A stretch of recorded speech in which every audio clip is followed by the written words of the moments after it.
Hello दोस्तों, मेरा नाम अनिल कुमार है। मेरे YouTube channel the best education पर आपका स्वागत है। जैसे कि आपको मालूम है, इंडियन ज्योग्राफी पढ़ा रहा हूँ। इंडियन ज्योग्राफी में मैं आपको हिमालय पर्वत पढ़ा रहा हूँ। हिमालय पर्वत के बारे में मैंने पहला वीडियो अपलोड कर दिया है, आज दूसरा वीडियो लेकर आया हूँ।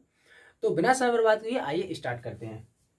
दोस्तों, मैंने ट्रांस हिमालय के बारे में आपको बता दिया है। जो सबसे उत्तरी हिमालय है वो ट्रांस हिमालय है। इसके बाद आता है जो आपका इसके बाद बृहद हिमालय आता है। बृहद हिमालय के बाद लघु हिमालय, लघु हिमालय के बाद आएगा शिवालिक हिमालय। तो आज हम बृहद हिमालय, लघु हिमालय और शिवालिक हिमालय के बारे में जानेंगे। ठीक है, तो आइए स्टार्ट करते हैं। दोस्तों, इसके से पहले हमें अब क्या करना पड़ेगा, एक भारत का मैप बनाना पड़ेगा। तो देखिए,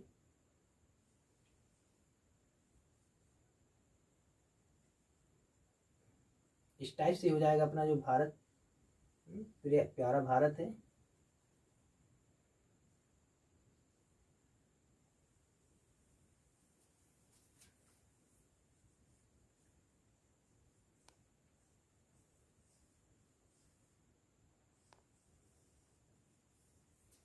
इस टाइप से कुछ हो जाएगा। तो देखिए, इसमें क्या हो जाएगा, सबसे पहले क्या करेंगे हम, यहाँ पर मैंने बताया था आपको ट्रांस हिमालय है ये। ठीक है, ये काराकोरम पर्वत श्रेणी है, ये लद्दाख, ये जास्कर। इसके बाद मैंने बताया था आपको बृहद हिमालय के बारे में।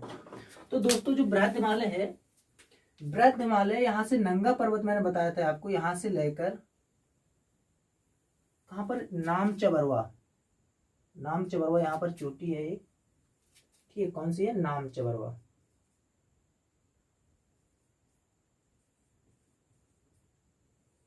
जिसकी ऊंचाई कितनी है, 7,756 मीटर ऊंची है ये। ठीक है, यहाँ पर है क्या है, नंगा पर्वत। क्या है यहाँ पर, तो नंगा पर्वत।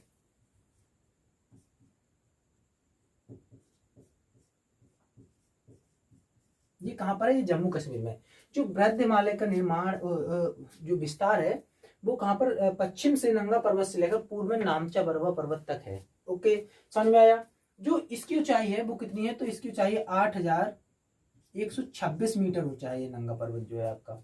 ठीक है दोस्तों, आपको बता दूं, बृहद हिमालय, जो बृहद हिमालय है, बृहद हिमालय को ही ग्रेट हिमालय, महान हिमालय, सर्वोच्च हिमालय या हिमनद, जो आपका हिम हिमालय भी कहा जाता है। ये सब इसके कारण ये है कि ये सबसे ऊंचा है। ठीक है, जो हिमालय है, हिमालय का सबसे ऊंचा भाग है, तो वो हो जाएगा बृहद हिमालय। इसमें टॉप 10 चोटियां ऊंची पाई जाती हैं, जो क्या होती है, जो साल भर क्या होती है, बर्फ से ढकी रहती हैं। जिसमें से एक एवरेस्ट भी है, जो एवरेस्ट दुनिया की सबसे ऊंची चोटी है।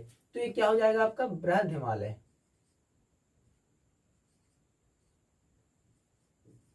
क्या हो जाएगा, बृहद हिमालय। समझ में आया आपको। तो अब हम पढ़ते हैं इसकी चोटियों के बारे में। ओके, तो सबसे पहले यहाँ पर देखो दोस्तों, यहाँ पर है आपकी कंचनजंगा। कौन सी चोटी है यहाँ पर, कंचनजंगा। ठीक है, जो इसकी ऊंचाई है, कंचनजंगा, कंचनजंगा, इसकी ऊंचाई है 8,598 मीटर ऊंची है। कितनी है, 8,598 मीटर ऊंची है ये। क्या नाम है इसका, इसका नाम है कंचनजंगा। ठीक है, इसके बाद आती है यहाँ पर स्थित है, कौन सी चोटी है, तो यहाँ पर है मकालू। कौन सी चोटी है यहाँ पर स्थित, मकालू। कौन सी चोटी स्थित है यहाँ पर, मकालू। इसकी ऊंचाई है 8,481 मीटर, 8,481 मीटर स्थित ऊंची है, जो क्या हो जाएगी, ये भी आपकी जो बृहद हिमालय पे स्थित चोटी है। इसके बाद आ जाएगी एवरेस्ट, जो दुनिया की सबसे ऊंची चोटी है। जो दुनिया की सबसे ऊंची चोटी वो क्या है, माउंट एवरेस्ट। ठीक है, अच्छा दोस्तों, आपको मैं इसके बारे में कुछ बताना चाहता हूँ, एवरेस्ट के बारे में। एवरेस्ट को जो है नेपाल में जाना जाता है, चोलुंगमा नाम से जाना जाता है। क्या नाम से जाना जाता है, चोलुंगमा। इसका हिंदी जो अर्थ होता है वो होता है पर्वतों की रानी। ठीक है, तो दोस्तों, इसमें क्या हुआ कि 2020 में क्या हुआ कि नेपाल सरकार और चीन सरकार ने इसकी लंबाई दोबारा से जो है, ऊंचाई इसकी मापी है। तो इसकी ऊंचाई है, जो नेपाल सरकार ने दावा किया है कि 0.86 सेंटीमीटर जो है बड़ी हुई है। ठीक है, इसलिए जो इससे पहले 2020 से पहले एवरेस्ट की ऊंचाई थी वो कितनी थी, 8,848 मीटर। ठीक है, लेकिन नेपाल सरकार ने 2020 में इसके पुनः मापा, तो इसमें 0.86 मीटर और इसमें क्या हुआ है, वृद्धि हो गई है। अच्छा, जब 8,848 मीटर मापा था, तो उस समय मापा था सर्वे ऑफ इंडिया के अंतर्गत, जिसमें भारत सरकार ने और नेपाल सरकार ने मिलकर इस चोटी को मापा था। लेकिन अब 2020 ने क्या किया है कि नेपाल सरकार ने और चीन सरकार ने मिलकर इसको मापा है। तो समझ में आ जाए ये बात को। और नेपाल में से क्या जाता है, तो चोलुंगमा। चोलुंगमा का मतलब होता है पर्वतों की रानी, ठीक है। इसके बाद दूसरा हो जाएगा आपका धौलागिरी, जो यहाँ पर स्थित है। कहाँ पर? यहाँ पर स्थित है चोटी। दूसरी चोटी क्या हो जाएगी? धौलागिरी। धौलागिरी दोस्तों, अगर इसकी ऊंचाई की बात की जाए तो इसकी ऊंचाई है 8,419 मीटर ऊंची है। कौन है ये आपकी? ये हो जाएगी आपकी धौलागिरी। ओके, इसके बाद यहाँ पर दूसरी ऊंची चोटी है। माफी चाहता हूं, जो आपकी धौलागिरी की चोटी है, ऊंचाई है, वो कितनी है? 8,167 मीटर ऊंची है। माफी चाहता हूं आपसे मैं। इसके बाद दूसरी चोटी हो जाएगी तो अन्नपूर्णा हो जाएगी। जो अन्नपूर्णा की ऊंचाई हो जाएगी वो हो जाएगी 8,091 मीटर हो जाएगी। क्या कितनी हो जाएगी? 8,091 मीटर। ये क्या हो जाएगी? अन्नपूर्णा। अन्नपूर्णा अन्नपूर्णा कितनी है? 8,091 मीटर ऊंचाई है इसकी चोटी की। समझ में आया? दूसरी चोटी दोस्तों यहाँ पर पाया जाता है, कौन सी? नंदा देवी। ठीक है, नंदा सुनंदा दो बहनें थी, आपने नाम तो सुना होगा। यहाँ पर पाई जाती क्या? नंदा देवी। नंदा देवी पर्वत। जो इसकी ऊंचाई हो जाएगी वो कितनी हो जाएगी? तो 7,817 मीटर ऊंची है। कितनी है? 7,817 मीटर ऊंची हो जाएगी ये चोटी। ठीक है, तो ये जो वृद्ध हिमालय पर मोस्ट इंपोर्टेंट चोटियां थी स्थित है हमारी। ठीक है, अब मैं इसके बारे में थोड़ी सा और डिस्कस करता हूं। जो आपका जो नंगा पर्वत से लेकर, पश्चिम में नंगा पर्वत से लेकर जो वृद्ध हिमालय का विस्तार है, वो कहां पर? पूर्व में नामचा बरवा तक है। समझ में आया? नामचा बरवा से ही मुड़कर यहाँ पर कौन सा नदी निकलती है? कौन सी नदी है यहाँ पर? सांगपू नदी, यानी ब्रह्मपुत्र नदी। ब्रह्मपुत्र नदी क्या करती है? जो पूर्व में इसमें हिमालय है, इसमें दिहांगार यानी गार्ज, एक बड़ा गार्ज का क्या करती है? निर्माण करती है। और पश्चिम में है ना, वो सिंधु नदी हिमालय पर्वत में गार्ज का निर्माण करती है। अच्छा, गार्ज होता क्या है? तो आपको ये समझा रहा हूं, समझ लीजिए। क्या होता है? मान लो ये पर्वत है आपके, ये पर्वत है। समझ में आया? ठीक है, कोई नदी आती है। अच्छा, जो पानी होता है इकट्ठा, वो कहीं ना कहीं से कहीं ना कहीं से तो निकलेगा ही निकलेगा, है ना। तो जो नदी होती है, नदी आती है यहाँ से, अगर आई नदी ऊपर से और यहाँ से उसको निकलने की रास्ते में, तो क्या करती है वो? उसमें क्या करता है? कटाव कर देती है। धीरे धीरे वहां से पानी निकलने लगता है, वो कटाव कर देती है। जब तक काटती रहती है, जब तक वो क्या होता है?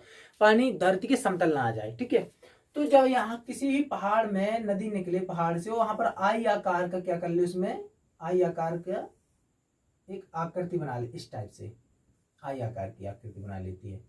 जब आई आकार की आकृति बना लेती है, तो पानी यहाँ से निकलना, ऊपर से ना गिर के नीचे से निकलने लगता है, यानी पूरा एक कट जाता है। ठीक है, ये पूरा क्या होता है? पर्वत कट जाता है। तो इसको हम बोलते हैं, क्या बोलते हैं? गार्ज। क्या बोलते हैं? गार्ज। ठीक है, तो पूर्व में जो है ब्रह्मपुत्र नदी गार्ज बनाती है हिमालय पर्वत के, और पश्चिम में कहां पर है? तो यहाँ पर आती सिंधु नदी बनाती है गार्ज। इतना समझ में आया? इसके बाद मैंने आपको ये बात बताई दी है कि दुनिया की जो टॉप 10 चोटियां हैं वो इसी में पाई जाती हैं, हिमालय में पाई जाती हैं। ओके, और ये भी आपको मैंने बता दिया है कि जो हिमालय जो एवरेस्ट है, एवरेस्ट को चोलुंगमा नाम से जाना जाता है। चोलुंगमा का मतलब होता है पर्वतों की रानी। ओके, दूसरी बात, यहाँ पर एक बात और बताने वाला हूं मैं कि इसमें तो ग्लेशियर ही पाए जाते हैं। आपको मालूम होगा बहुत अच्छे से। ग्लेशियर कौन से? एक तो गंगोत्री ग्लेशियर, एक पाया जाता है आपका यमुनोत्री ग्लेशियर। अब आपके लिए क्वेश्चन है कि बताइए, भारत की वर्तमान जो राजधानी है वो किस नदी के तट पर स्थित है? दूसरा क्वेश्चन है कि जो गंगा और यमुना दोनों नदी जाकर कहाँ, किस शहर में मिलती हैं? ओके, ये जो आपके ये क्वेश्चन दिए मैंने, इनका मुझको कमेंट में क्या हुआ, इंतजार रहेगा आंसर का, जरूर आंसर दीजिएगा। ओके, तो ये हो गया आपका वृद्ध हिमालय। इसके बाद जो तीसरा हिमालय वो आता है आपका लघु हिमालय। तो लघु हिमालय के बारे में हम पढ़ेंगे, तो आइए स्टार्ट करते हैं।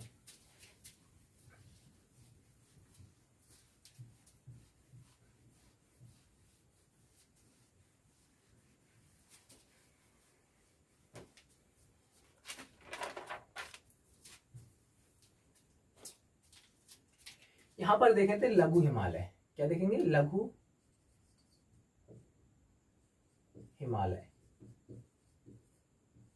लघु हिमालय या इसे बोलते हैं मध्य हिमालय। ओके, तो मध्य हिमालय जो लघु हिमालय है, इसमें मेन रूप से 3 चोटियां जो पढ़ने योग्य हैं। एक तो हो जाएगी आपकी, क्या हो जाएगी, पीर पंजाल श्रेणी हो जाएगी। 3 श्रेणियां हैं, पीर पंजाल श्रेणी और धौलाधार, और तीसरी हो जाएगी आपकी मंसूरी, जो कहाँ पर है, उत्तराखंड में स्थित है। आपको अच्छे से मालूम होगा। तो ये भी ये बार पढ़ने के लिए मुझे लग रहा है, बाकी तो सब ऐसा है कि ठीक ही है। तो दोस्तों ये है अपना जो है भारत का मैप।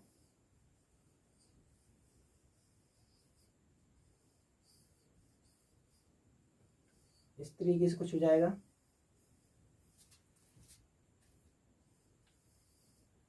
ओके, यहां पर देखते हैं। तो मैंने आपको बताया था जो वृद्ध हिमालय है वो सबसे लंबा है, ठीक है। ट्रांस हिमालय तो यहाँ पर ही सीमित है। वृद्ध हिमालय आपका नंगा पर्वत से लेकर यहाँ पर है जो नामचा पर्वत तक स्थित है। और वृद्ध हिमालय के जस्ट बिल्कुल साथ साथ चलता है कौन सा हिमालय, तो चलता है आपका लघु हिमालय। कौन सा हिमालय, लघु हिमालय। तो आपको मैं बता रहा हूं, जैसे यहां से चलता था, यहां से यहां तक ये वृद्ध हिमालय। लघु हिमालय है जो यहां से इसके बिल्कुल समीप, यहां से पीर पंजाल श्रेणी से निकलता है और बिल्कुल इससे सटा हुआ जाता है, बिल्कुल। ओके, इस टाइप से, ठीक है। तो क्या होता है कि इसीलिए जो हिमालय है वो पश्चिम में अधिक चौड़ा है पूर्व की अपेक्षा। बोलो कैसे भाई साहब, तो समझिए ना। यहाँ पर आपका ट्रांस हिमालय है, ठीक है। यहाँ पर आपका लघु हिमालय है। तो देखो यहाँ पर लघु हिमालय कितनी जगह है, लेकिन आगे चलकर क्या होगा, बिल्कुल इसके समतल, बिल्कुल इसके ऊपर ही आ गया। तो ये जो हिमालय है आपका, जो पूर्व में सकरा है, लेकिन क्या होता है पश्चिम में अधिक चौड़ा भी है, ठीक है। लेकिन एक बात और है, जो पूर्व में ना हिमालय सकरा है ना, इसलिए इसकी ऊंचाई पूर्व में अधिक है। जैसे आपने देखा होगा यहाँ पर नेपाल जो धौलागिरी है, जो यहाँ पर अनंत कंचनजंगा हो गई, नामचा पर्वत, ये चोटी सब पूर्व में ऊंची ऊंची चोटियां हैं, ठीक है। क्यों, क्योंकि यहाँ पर सकरा है, इसलिए यहाँ पर जब सकरा है कोई चीज तो उसकी लंबाई ऊंचाई बढ़ जाएगी, है ना। जो चौड़ा है तो उसकी ऊंचाई कम हो जाएगी, इसलिए क्या है, इसकी ऊंचाई अधिक है यहाँ पर पूर्व में। यानी इसका निष्कर्ष क्या निकल रहा है, तो मैं आपको बता रहा हूँ। जो हिमालय प्रदेश है, वो हिमालय पर्वत है, वो क्या है कि पूर्व में, समझना अच्छे से, पूर्व में पश्चिम हिमालय की अपेक्षा क्या है, सकरा है, ठीक है। पूर्व में पश्चिम हिमालय की अपेक्षा सकरा है, ठीक है। और जो हिमालय पर्वत है, जो पूर्व में, ठीक है, पश्चिम हिमालय की अपेक्षा ऊंचा है। यानी ये सकरा भी है और ऊंचा भी है। जो पश्चिम हिमालय वो पश्चिम में चौड़ा है, यहाँ पर सकरा है। ये चौड़ा होने के कारण ये कम ऊंचा है, ये यहाँ पर अधिक ऊंचा है। समझ में आया, बिल्कुल अच्छे से समझ में आया हुआ। इसके बाद यहाँ पर देखो दोस्तों, ये है आपका लघु हिमालय। लघु हिमालय में यहाँ पर पाई जाती है पीर पंजाल श्रेणी। बहुत अच्छे से आपको इसके बारे में मालूम होगा, क्योंकि जब जम्मू कश्मीर से हम श्रीनगर जाते हैं तो पीर पंजाल श्रेणी, बनिहाल दर्रा आपने सुना होगा, जिसमें जवाल सुरंग बनी है, ठीक है। तो हम पीर पंजाल श्रेणी के से ही होकर जाते हैं। यानी कि जो जवाल सुरंग बनी है वो पीर पंजाल श्रेणी के काट कर ही बनाई गई है। ओके, समझ में आया आपको अच्छे से। तो यहाँ पर स्थित है आपकी पीर पंजाल श्रेणी। क्या है, पीर पंजाल श्रेणी। ओके, समझ में आया अच्छे से। तो दोस्तों यहाँ पर मैंने आपको बता दिया जो आपका कौन सा, यहाँ से जम्मू कश्मीर से, अगर जम्मू कश्मीर आपको श्रीनगर जाना हो तो इसी को पार करके आपको जाना पड़ेगा। और यहाँ पर क्या है, बनिहाल दर्रा। बनिहाल दर्रा में जो आपकी सुरंग है, कौन सी, जवाल सुरंग, जिससे होकर हम कहाँ, जम्मू कश्मीर से श्रीनगर जाते हैं। ओके, इतना समझ में आया होगा। और आपको एक बात और बता दूं मैं कि जो पीर पंजाल श्रेणी है, जो पीर पंजाल श्रेणी है, इसका विस्तार कहाँ पर है, तो जम्मू कश्मीर में भी है और हिमाचल प्रदेश में भी है। समझ में आया। चलो आगे बढ़ते हैं। तो इसके बाद आता है दूसरा, आता है आपका धौलाधार। क्या आ जाता है, धौलाधार पर्वत श्रेणी। तो धौलाधार जो पर्वत श्रेणी है वो कहाँ पर स्थित है, तो यहाँ पर जो आपका हिमाचल प्रदेश वाला क्षेत्र है ना, वहां पर स्थित है, ठीक है। धौलाधार श्रेणी की जो सबसे ऊंची चोटी है हनुमान टिब्बा। क्या है, हनुमान टिब्बा, जो कहाँ पर है, हिमाचल प्रदेश में स्थित है। ओके, तो जो आपकी धौलाधार पर्वत श्रेणी है यहाँ पर स्थित है, कौन सी, धौलाधार पर्वत श्रेणी।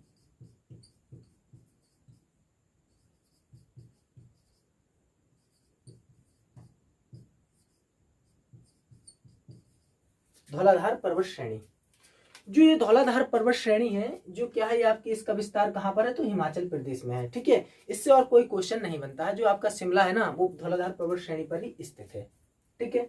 इसके बाद जो तीसरी श्रेणी है वो कहाँ पर है आपकी, तो वो स्थित है आपकी उत्तराखंड में। मंसूरी नाम सुना है आपने, मसूरी, सॉरी मंसूरी नहीं, मसूरी। मंसूरी तो आपके जो है कर्नाटक में स्थित है, वो कर्नाटक में है, कर्नाटक में, तमिलनाडु में, सॉरी। मंसूरी है जो आपकी तमिलनाडु में, मसूरी है वो उत्तराखंड में स्थित है, ठीक, कंफ्यूज मत होना। तो यहाँ पर स्थित है, क्या है आपका, मसूरी पर्वत श्रेणी। मसूरी पर्वत श्रेणी, ये सब आपको लघु हिमालय पढ़ा रहा हूं, याद रखना दोस्तों, ठीक है। तो मसूरी पर्वत श्रेणी में बहुत सारे पर्यटन स्थल पाए जाते हैं। आपने सुना होगा जो आपके हैं, कौन नाम बता रहा हूं मैं आपको। तो सबसे पहले आपने देखा होगा नैनीताल हो गया, रानीखेत हो गया आपका, ठीक है। और भी ऐसे पर्यटक स्थल है बहुत सारे यहाँ पर, ठीक है। और हाँ, हिमाचल प्रदेश में जो लघु हिमालय पर्वत श्रेणी है, इसमें हिमाचल प्रदेश में भी बहुत सारे पर्वत जो पर्यटक स्थल पाए जाते हैं। लाट डलहौजी हो गया, लाट डलहौजी हिल स्टेशन हो गया आपका, है ना। और भी है जैसे कि कुल्लू कांगड़ा की घाटियां हो गई आपकी, वहां पर भी घूमने योग्य, धर्मशाला हो गया, है ना। तो और सोनमर्ग, गुलमर्ग, जो घास के मैदान है वो भी, जो घास के मैदान है सोनमर्ग, गुलमर्ग, वो भी इसी लघु हिमालय पर्वत श्रेणी पर पाए जाते हैं। अच्छा, क्यों ये घास के मैदान इस पर क्यों पाए जाते हैं, ये भी एक क्वेश्चन बनता है, तो इसको भी समझ लो। देखो, सर्वोच्च हिमालय तो बहुत सारा ऊंचा है, आपको बहुत अच्छे से मालूम होगा कि सर्वोच्च हिमालय ऊंचा है, ठीक है। लेकिन जो लघु हिमालय है ना, वो सर्वोच्च हिमालय की अपेक्षा कम ऊंचा है। तो सर्वोच्च हिमालय तो वर्ष भर क्या होता है, वो मतलब बर्फ जमी रहती है। लेकिन जो लघु हिमालय होता है, इसकी जो चोटियां होती हैं, गर्मियों में आकर इनकी बर्फ सब पिघल जाती है। जब बर्फ सब पिघल जाती है तो ये क्या हो जाता है, इस पर घास उगाते हैं। जब घास के मैदान उगाते हैं तो उन्हें बोलते हैं हम, क्या होते हैं, जम्मू कश्मीर में बोलते हैं सोनमर्ग, और हिमाचल प्रदेश में बोलते हैं गुलमर्ग। समझ में आया, बहुत अच्छे से समझ में आया होगा। इसके बाद बुग्याल, ठीक है, बुग्याल नाम से भी घास के मैदान प्रसिद्ध है दोस्तों, याद रखना, ठीक है। बुग्याल हो गया आपका, और बुलग्याल हो गया, तो ये क्या हो गया, आपके घास के मैदान हो जाएंगे इससे संबंधित। समझ में आया, चलो ओके, आगे बढ़ते हैं। तो मैंने आपको ये बता दिया है जो आपका जो लघु हिमालय पर्वत श्रेणी है, तो इसमें क्या होते हैं कि घास के मैदान उगाते हैं, ठीक है, सर्दियों गर्मियों में मतलब। और इसी कारण ये शीतोष्ण जलवायु वाला क्षेत्र कहलाता है। शीतोष्ण जलवायु वाला क्षेत्र कहलाता है। क्यों कहलाता है, क्योंकि यहाँ पर शीत तो रहती है, ठीक है, ठंडी तो रहती है, बर्फ भी जमती है, लेकिन समय जो गर्मियों का सीजन में आता है तो यहाँ की बर्फ सब पिघल जाती है और यहाँ पर घास के मैदान उगाते हैं। तो यहाँ पर शीतोष्ण जलवायु वाला क्षेत्र कहलाता है। समझ में आया अच्छे से। इसके बाद दोस्तों, इसमें कुछ घाटियां पाई जाती है, तो घाटियों के नाम बता रहा हूँ, इनको नोट्स कर लेना, बहुत इंपॉर्टेंट है, ठीक है। कभी लाइफ में अगर टाइम मिले तो जरूर घूमने जाना, बहुत अच्छा महसूस होगा। मैं तो नहीं गया हूँ, लेकिन आप जरूर जाना, ठीक है। चलो बता रहा हूँ। सबसे पहले यहाँ पर देखो, जम्मू कश्मीर। जम्मू कश्मीर में पाई जाती है कश्मीर घाटी, सुना होगा। भारत और पाकिस्तान की लड़ाई का विवाद यही है, झगड़ा है ना, तो यही है कश्मीर घाटी, ठीक है। कश्मीर घाटी मुझे चाहिए, कश्मीर घाटी मुझे चाहिए, क्योंकि सबसे अधिक सेब कहाँ पर होते हैं, तो कश्मीर में ही होते हैं, जम्मू कश्मीर की कश्मीर घाटी में। ओके, भारत की बात कर रहा हूँ पूरे। हाँ, तो दूसरे नंबर पे देखो आप, तो आ जाएगी कौन सी, कुल्लू कांगड़ा की घाटी, ठीक है। अच्छा, कुल्लू कांगड़ा की घाटी इतनी खतरनाक है, आपने गाना सुना होगा, वैसे फिल्मी गाना है, देर ना हो जाए कहीं देर ना हो जाए। जब ऋषि कपूर जब गिरता है, आपने देखा होगा कार लेकर, तो वो कुल्लू कांगड़ा की घाटी से ही, इस घाटी में गिरता है, चिनाब नदी में, याद रखना दोस्तों, ठीक है। चिनाब नदी में गिरता है, कुल्लू कांगड़ा की घाटियों से होकर जाता है जब। तो आपके इंटरेस्ट के लिए बताया ही मैंने। दूसरा हो जाएगा आपका काठमांडू घाटी। काठमांडू घाटी है वो कहाँ पर है, नेपाल में स्थित है, ठीक है। इसके बाद हो जाएगा चुम्बी घाटी। क्या, चुम्बी घाटी, वो कहाँ पर है, सिक्किम में स्थित है। उस चुम्बी घाटी से होकर ही तीस्ता नदी निकलती है। कौन सी नदी, तीस्ता नदी। और यहाँ पर आप ये बताओ मुझे, चुम्बी घाटी में एक झील पाई जाती है, तो आप उस झील का मुझे नाम बता देना, ओके, जरूर बताना। इसके बाद नेक्स्ट देख लेना। हाँ, तो इतनी ही घाटियां पाई जाती हैं, ठीक है। ये हो गया अपना लघु हिमालय। उम्मीद करता हूं बहुत अच्छे से समझ में आया होगा, ओके। इसके बाद नेक्स्ट आगे बढ़ते हैं। इसके बाद आता है अगला जो टॉपिक आता है, वो आता है शिवालिक हिमालय का। किसका आता है, शिवालिक हिमालय का। तो इसको मैं रख करता हूं।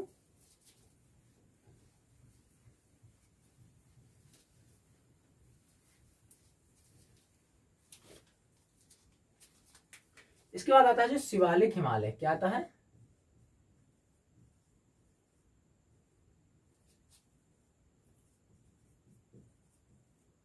शिवालिक हिमालय। शिवालिक हिमालय मैंने दोस्तों आपको बहुत अच्छे से समझाया है कि जो है ना हिमालय, जो आपका जो भारत जो वृद्ध हिमालय है, वृद्ध हिमालय के सटा हुआ है लघु हिमालय है। उन लघु हिमालय से जस्ट सटा हुआ आपका क्या हो जाएगा, तो शिवालिक हिमालय हो जाएगा। कौन सा हिमालय हो जाएगा, शिवालिक हिमालय हो जाएगा।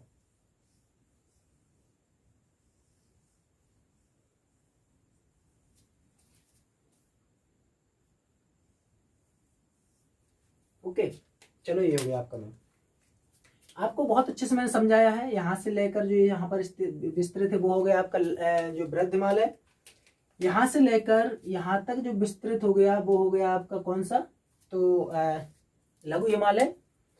और भी यहाँ पर देखो आपको बताऊं कि यहाँ से लेकर, देखो समझो, यहाँ से लेकर यहाँ तक, ठीक है, यहाँ पर है कोसी नदी।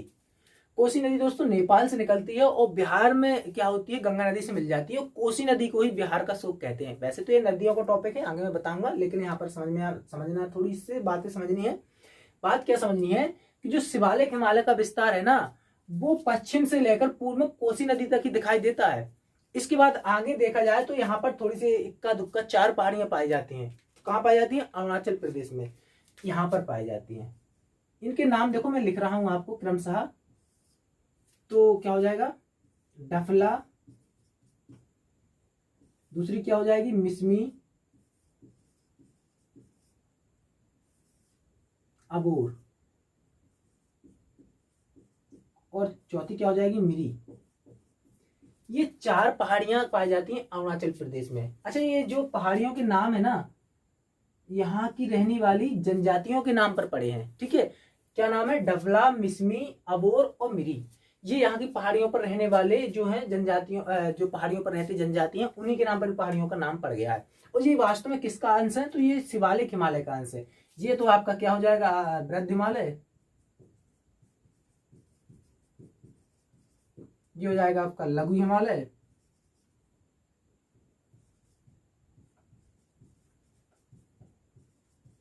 ये हो जाएगा आपका शिवालिक हिमालय।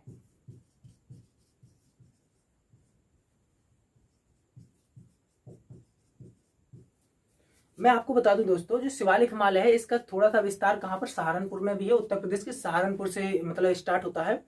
तो सहारनपुर में जो ये नदियां है ना, जो शिवालिक हिमालय में क्या होती हैं, ये नदियां आती हैं। शिवालिक हिमालय कंकड़ पर अवसाद पाए जाते हैं अधिक।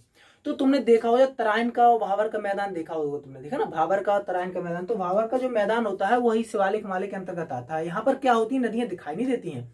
क्यों दिखाई नहीं देती है? क्योंकि यहाँ पर जो आपकी जो नदियां आती हैं, मचहाड़ जो मिट्टी पहाड़ से टूटकर मिट्टी लाती हैं, चट्टाने लाती हैं, वो कहाँ पर? वो आपकी शिवालिक हिमालय के अंतर्गत यहाँ पर छोड़ देती हैं।